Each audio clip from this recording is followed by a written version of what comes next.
성경의 사무엘상의 16장의 7절에 보면 하나님께서 지명하는 자를 사무엘을 통해서 보냅니다.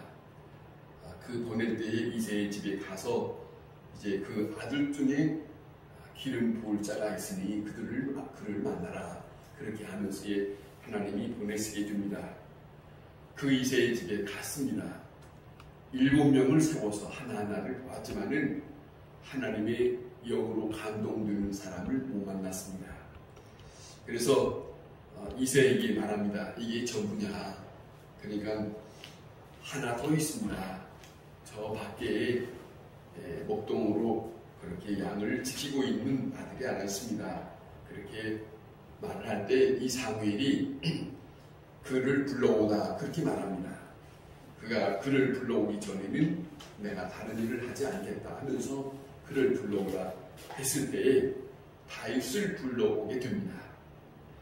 다윗을 불러왔는데 사무엘이 그 다윗을 밖에서 목동으로 지냈던 그 젊은 어린 소년을 보면서 감동이 오는 거예요. 하나님의 감동이 와서 그에게 기름을 붓게 됩니다. 성경은 이렇게 전합니다. 뭐라고 하냐면 사람을 용모와 신장을 보지 말라. 그리고 내가 이미 그를 버려놓으라. 내가 보는 것은 사람과 같지 아니하니 사람은 외모를 보거니와 나 여호와는 중심을 보느니라. 그렇게 말씀을 우리에게 전해주고 있습니다. 사도 바울은 고린도 후서 4장에서 이렇게 전합니다. 사람을 이렇게 보면서 겉사람과 속사람이 있다고 이렇게 구분해서 본 겁니다. 겉사람은 뭐고 속사람은 뭔가? 잠을 자더라도 구석이 자면 모를 것 같지만 다 알거든. 그런데 오늘 눈을 뜨고 보세요. 희귀한 시간이에요. 보세요. 겉사람과 속사람. 겉사람은 이 육신의 모습을 겉사람이라고 하고 우리가 보이지 않는 이 안에를 속사람이라고 그렇게 사도 바울은 구분해서 우리에게 전해주고 있거든요. 그런데 속사람이라고 하는 것은 하나님께서 우리에게 하나님의 형상으로 지음받은 그 부분을 말씀하고 있는 거거든요. 이제 점점 이 육신은 나가져서 점점 후퇴하지만 우리의 이 속사람은 하나님의 말씀을 듣고 하나님의 사람으로 살아갈 때 점점 하나님의 형상을 닮은 자로 가까이 간다. 그런 말씀을 두고 있습니다. 마태복음 10장에 보면 예수님께서 길을 가시다가 세관에 앉아있는 마태라고 하는 한 남자를 보게 됩니다. 그는 세리라고 하는 사람입니다. 그의 신분은 모든 사람들이 보기에 낮고 천하고 그리고 많은 사람들이 멸시하는 세리라고 하는 그런 직업 가지고 사는 사람이지만은 그를 예수님과 주고받은 말은 없어요. 나타나는 건 없지만 슬쩍 지나가면서 그를 바라보면서 예수님 말씀합니다. 마태야 나를 따르라. 그렇게 말씀하세요. 이 마태를 부르시는 그런 장면이 거기에 나옵니다. 그때에 우리가 생각할 것은 다른 게 아닙니다. 예수님이 그를 부르신 것은 그의 외적인 것이나 그의 직업이나 그가 가지고 있는 어떤 형편과 처지나 그 어떤 지식, 그 직업 그런 걸 그런 생각하지 아니하고 그가 가지고 있는 중심을 보시고 주님을 불렀다는 겁니다. 성경에서 우리에게 그것을 가르쳐주고 있습니다.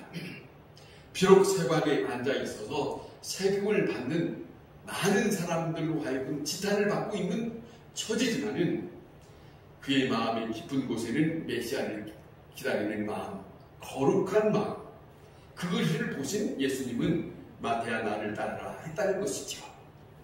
누가복음 10장 13장에 우리가 간혹 듣는 말씀이지만은 한 여인이 거기 있습니다.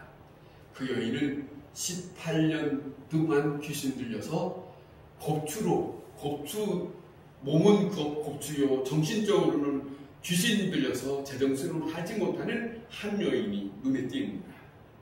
예수님은 그 여인을 바라보면서 다른 사람들이 보는 것처럼 그 여인을 업신여기지 아니하고 그 여인을 바라보면서 저 여인도 아브라함의 딸이다. 그런 말씀을 하세요. 우리가 성경을 읽어갈 때에 그런 부분을 우리가 맞닿을 때에 얼마나 감동이 됩니까?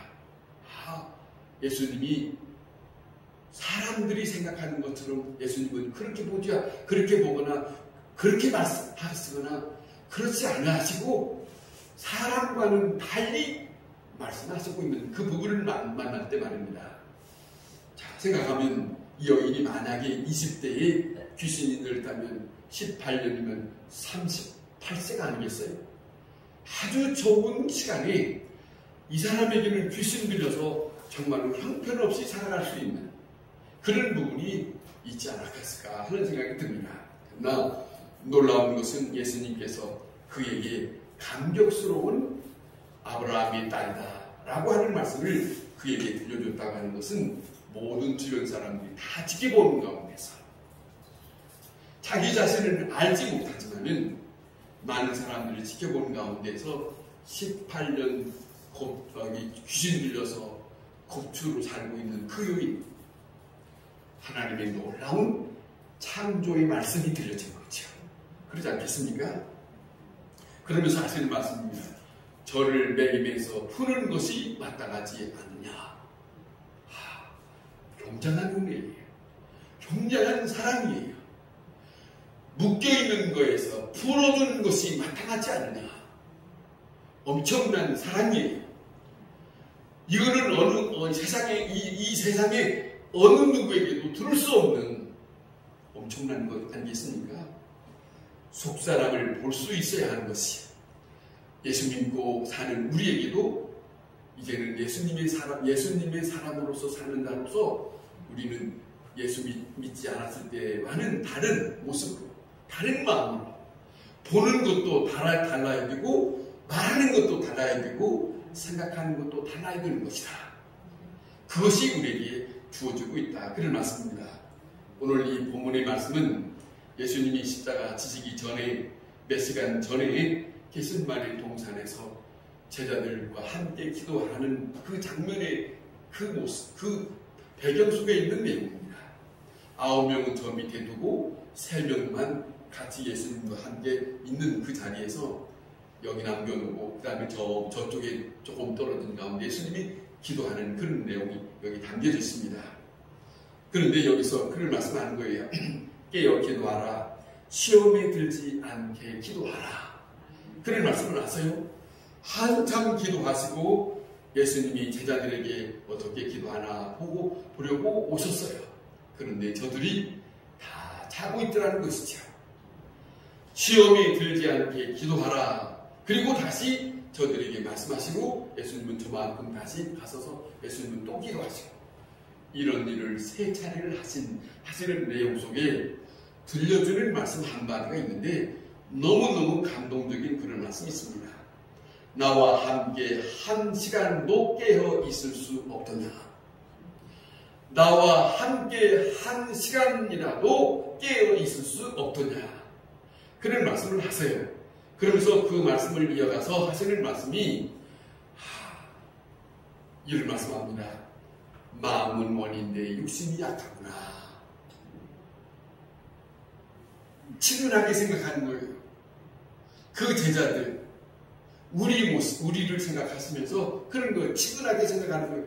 마음은 원하는 것이 있는데 몸이 약해서 그 일을 감당하지 못하는구나 하는 그런 모습으로 예수님이 말씀하시는 걸 우리가 이 본문에서 듣습니다. 우리는 겉으로 볼 때, 지금은 우리 입장으로서는 그 제자들이 다른 사람들이 그러고 있을 때 우리는 그 모습을 볼 때, 겉으로 볼 때는 우리는 너무 쉽게 말할 수 있지 않겠습니까? 지금 뭐 하고 있는 거요? 지금 어느 시간인데? 이렇게. 그런데 예수님은 우리와 같이 말하지 않냐고. 우리는 늘 그런 말을 쉽게 할 수 있잖아요. 그런데 우리는 예수님은 우리와 같이 그렇게 말씀하지 않으시고 예수님은 그의 마음과 그 형편을 말씀하셨더라. 이것이에요.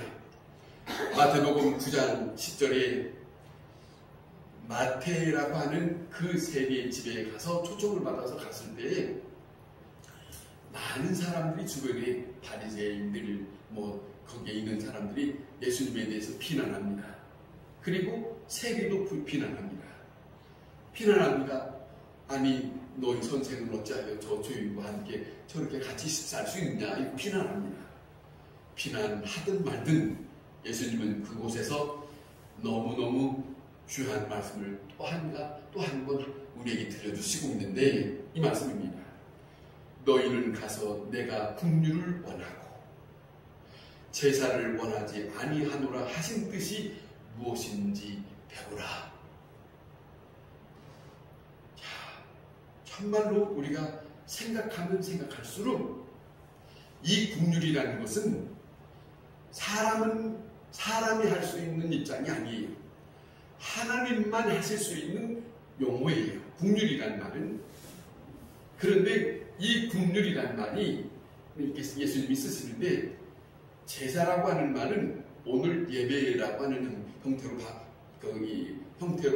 그와 같은 것으로 바꾼다면 긍휼이라는 말은 아버지께서 생각하는 그 마음 그거예요. 그러니까 오늘도 많은 사람들이 어떤 입장이냐면 이거죠.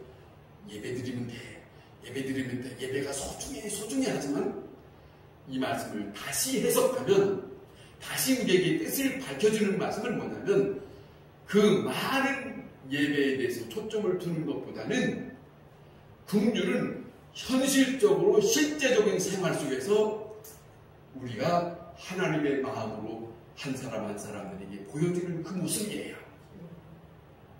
알아듣겠습니까?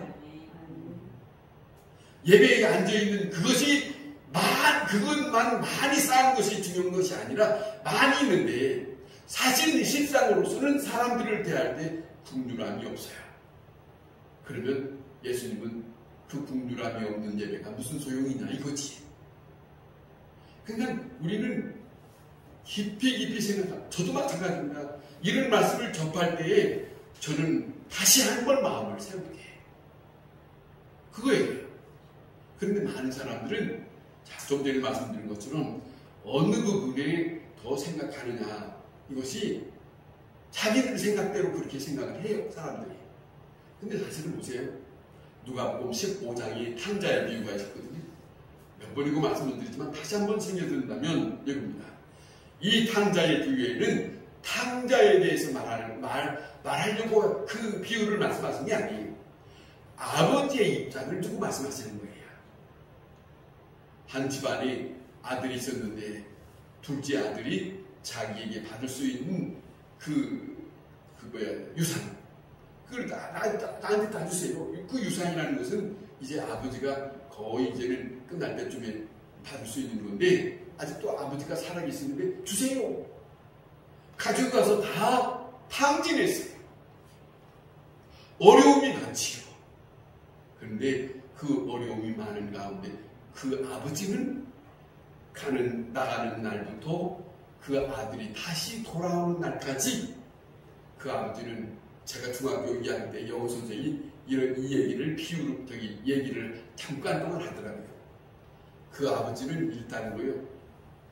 그 집에 큰 감나무가 하나 있었는데 그 아들이 보고 돌아오라고 하얀 수건 하나만 걸으면 못 볼까 봐서 그 나무에 또 걸고 해갖고 그 큰 나무에 하얀 수건 다 걸려서 저 멀리서 봐도 하얗게 보일 수 있더라고요.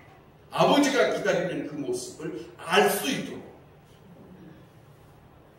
그리고 그 아들이 그런데 여기서 또 중요한 그런 내용이 있어요.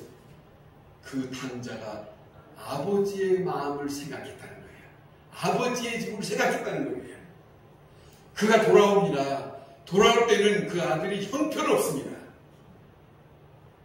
형편없는 그런 조점인데, 만약에 그 아들이 돌아왔을 때 아버지 입장에서 내 이놈, 네가 달라고 하던 그 많은 재산을 다 탕진하고 빈털터리로 돌아왔냐 이놈아! 그러고 했다면 그 아버지와 그 아들의 입장에서 이제는 다시 만날 수 있는 입장이 못해요.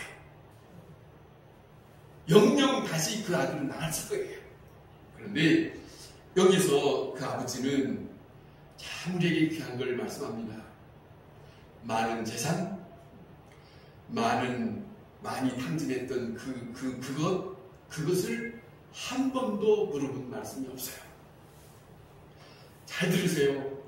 아버지는 돌아온 탕자 그 아들만 본 거예요. 그래서 그 아들에 대해서 누가복음 15장의 끝부분에 가서 뭐라고 말씀하냐면 내 아들이 죽었다 살았느니라, 잃었다 얻었느니라, 이 생각만 하는 거예요. 그 물질적인 것을 다 없앴다, 이건 안 보는 거예요. 생명의 가치, 하나님의 형상의 가치, 그 한 사람이 다시 아버지 품으로 돌아오는 그 부분을 봤다는 것이죠. 이 부분을 우리가 한 번만 생각해도 하나님에 대한 사랑, 이걸 놓치면 안 돼요. 그걸 생각하면 우리는 하나님에 대한 긍휼을 다시 한번 생각할 수 있어요. 초점은 긍휼입니다. 살아서 돌아왔다고 하는 이 한마디, 그리고 난 다음에 모든 동네 사람들을 불러서 잔치하자. 죽었다가 다시 살아온 내 아들을 위하여 잔치하자. 이것이 천국의 모습이란 말입니다. 자, 얼마나 다윗이 그러잖아요. 주 앞에는 충만한 기쁨이요 주의 오른쪽에는 영원한 즐거움이 있나이다. 그가 시편 16편이 그렇게 고백하고 있어요. 주 앞에는 충만한 기쁨이 있고 주의 오른쪽에는 영원한 즐거움이 있나이다. 여러분, 하나님의 나라는 그게 있대. 그게 우리는 이 땅에 살 때는 어떤 때는 즐거웠다가 어떤 때는 슬펐다가 어떤 때는 했다가 어떤 때는 했다가, 어떤 때는 미안합니다. 여러분이 보시는지 모르지만 토요일날 드라마 있잖아요. 현재는 아름다워. 보시나요? 보시는 분은 알 거예요. 보세요. 그 집에 어떤 때는 있다가 어떤 때는 있다가 어떤 때는 있다가 이렇게 끝나더라고. 이제 오늘 끝날 건데 뭘 보여주는 거예요? 사람의 삶은 다 그래요. 그런데 우리를 데려가려고 하셨던 그 예수님의 마음, 그 나라는 다윗이 고백한 것들은 그곳은 즐거움이요, 그곳에서는 기쁨이요. 그건 들어갑시다. 그거 들어갑시다. 아이고, 들어갑시다. 그곳에서 못 만나면 안 되지. 자, 정말입니다. 기억할 것이 있습니다. 아버지의 마음, 재산에 관심 없습니다. 하지만 합니다. 저 몇 번이고 말씀드렸습니다. 사람들이 보는 그런 거 아니에요. 돈이 얼마 있느냐, 좋은 아파트에 사느냐, 좋은 차를 가지고 있느냐, 너는 무엇을 먹고 사느냐, 상관없어요. 초가집에 살아도, 차가 없어도, 라면을 먹어도, 아니 내가 지금 돈이 없어서 라면만 괜찮아요. 라면 그 생각에 사실은요, 여러분 참 생각해 보세요. 정말로 비싼 것은 조금밖에 없어요. 대접에 뭐 많은 것 같으나 아니에요. 돈 많이 들이는 것은 대접에 뭐 그림처럼 이렇게 만들어 놓은 것 뿐이에요. 그게 엄청난 비싼 것이랍니다. 그런데 돈이 적게 든 것은 한 상을 차려놓고 얼마 그러잖아요. 그런데 한 상을 차려놓은 그걸 먹으나 조금 먹으나 들어가면 끝이야. 별거 있습니까? 별거 없어요. 여기서 잠깐 동안 맛이 짜다, 달다, 멋졌다, 그거 잠깐 느끼고 쏙 들어가면 끝이요. 별거 있습니까요? 돈이 아깝지. 몇백만 원, 몇십만 원짜리. 아이고, 그 순간이에요. 사람들이 사는 건 그런 겁니다. 자, 봅시다. 로마서 7장에 사도 바울이 말합니다. 내가 원하는 것은, 잘 들어보세요. 내가 원하는 것은 있으나 행하는 것은 없노라 그래요. 그 무슨 말이냐면 자기 솔직한 말합니다. 이 사람이 로마서 7장에 자기 자신의 육신을 입고 사는 사람의 입장에서 내가 원하는 것은 이것인데 내가 육신을 입고 사는 사람의 입장에서는 원하는 것을 하지 못하고 사는 입장이 됐다. 솔직한 고백을 그가 말하고 있어요. 그러면서 하는 말입니다. 오호라 나는 곤고한 사람이로다. 이 사망의 몸에서 나를 누가 건져내 줄 수 있겠는가. 그런 고백을 하는 것을 우리가 듣거든요. 자, 보세요. 마음에 원하는데 행하지 못하는 것, 사도 바울만이 아니에요. 우리도 마찬가지잖아요. 솔직히 그러잖아요. 그런데 말입니다. 예수님은 오늘 이 본문에 우리의 인간적인 입장을 이해해주고 인정해주는 그 말 한마디가 이거예요. 마음에는 원하는데 몸은 약하구나. 그렇죠? 마음은 여기 와서 기도하고 싶어. 그런데 몸이 안 나가죠. 그 솔직한 거 아니에요? 아니, 박일의 권사님, 조 권사님 여기 생각해보면 다 그런 거 아니에요? 허집사님 마음을 원해서 이 언덕을 와서 여기서 기도하고 싶은데 이 몸이 점점 약해서 이 고백을 하는 거 아닙니까? 사도 바울만 고백하는 것이 아니라 이것이 우리의 몸을 가지고 있는 모든 사람의 입장이에요. 그런데 그 입장을 누가 인정해 주냐? 우리를 지극히 생각하시는 예수님이, 여호와 되시는 하나님 되신 그 예수님이 우리를 인정해 주신다는 거예요. 그게 사랑입니다. 그게 사랑이에요. 잘못된 우리의 원치 않는 것들이 있어요. 그렇지 않습니까? 그런 것 말입니다. 생각하면 결심한 자가 다 되는 건 없잖아요. 결심해보고 다짐해보고 해봐도 그걸 며칠 못하고 다 허사가 돼버리는 일들이 다 경험했죠. 그것이 바로 우리다. 그런 얘기를 하는 거예요. 예수님의 관점은 그래서 겉모습을, 육신을 가지고 있는 그걸 보고 말씀하는 게 아니고 우리의 속에 있는 이 내적인 것을 보고 하나님 예수님은 상대를 하신다. 그거죠. 비록 약하고 시들고 병들어 가고 있는 그런 육신적인 모습을 보시는 것이 아니고 깊은 곳에 있는 하나님의 사랑으로 그를 바라보시고 있는 예수님의 마음, 그 마음이 그 예수님이 그 마음으로 우리를 대하고 있다는 걸 잊지 마세요. 그분이 오늘도, 아니 우리가 이 세상 떠날 때까지라도 내가 바라볼 때는 연약하구나, 마음은 있는데 그렇구나, 그걸 인정하면서 우리를 지켜보고 있다는 것이야. 얼마나 귀한 사랑입니까? 또 한 가지 보면 이렇게 생각합니다. 요한복음 13장에 7절에 이렇게 말씀합니다. 지금은 모르지만 이후에는 아니라. 제자들을 그렇게 생각해 주시고 있어요. 그렇게 생각하시면서 말씀하고 있어요. 지금은 너희들이 나를 배반하지만 머지않아서 복음을 전하고 나를 위하여 순교를 할 것이다.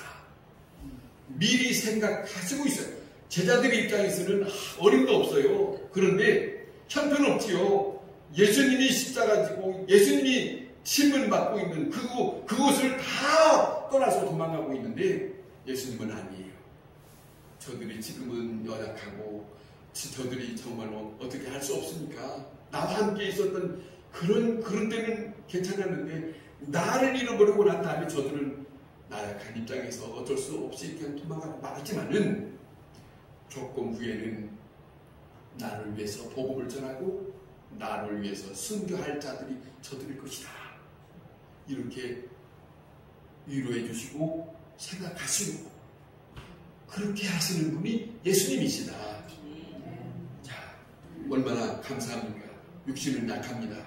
그런데 예수님은 이 부분에서 한 가지 부탁하십니다.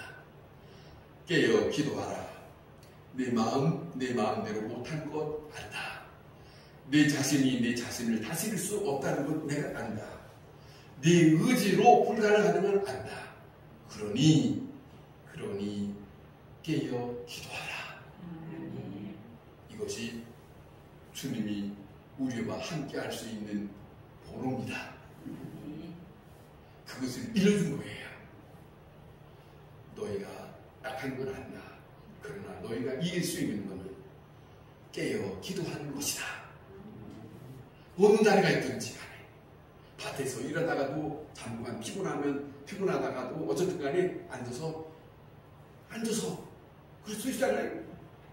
자, 버스 타고 간다고 하더라도 잠깐 앉아서 버스를 가는데 나는 앉아서 주여 생각하는 거예요. 저는 가끔 미안합니다. 제 인터에서 아침에 와서 저는 여기 앞에 앉아서 가만히 이 앞을 향해서 가만히 있으면서 주님을 생각해요. 주여 감사합니다. 그 마음이 다른 말이 다 필요 없어요. 그분이 나를 생각하시니까 그 하나만 생각하고 감사합니다. 그리고 하루를 지내고 있습니다.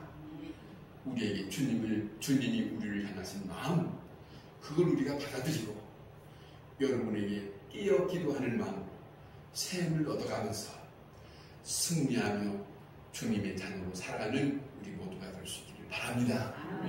기도하겠습니다. 하나님 아버지, 나약하기 그지없는 저희들입니다. 늘 쓰러지는